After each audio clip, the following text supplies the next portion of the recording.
रानी थी, यहाँ तक कि उसका पति राजा क्षयर्ष उसके रहस्य को नहीं जानता था। एस्तेर यहूदी थी।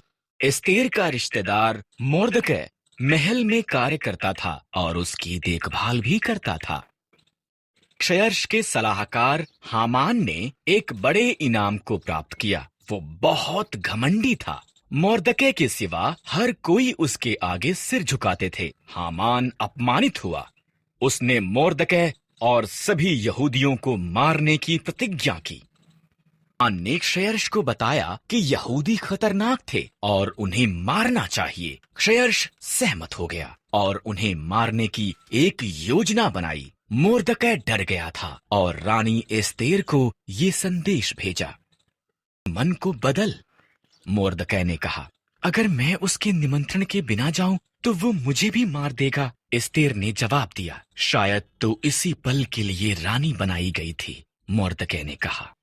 साहस के साथ ये प्रयास करने के लिए सहमत हुई। वो सिंहासन के कमरे में गई।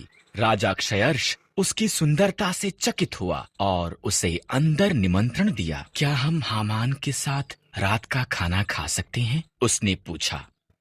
हामान उसके पिछले आंगन में एक बड़े खंभे का निर्माण कर रहा था। उसने इस पर मोर्दकै को मारने की योजना बनाई थी। तब राजा का निमंत्रण आया, इसलिए हामान रात के खाने के लिए महल में गया।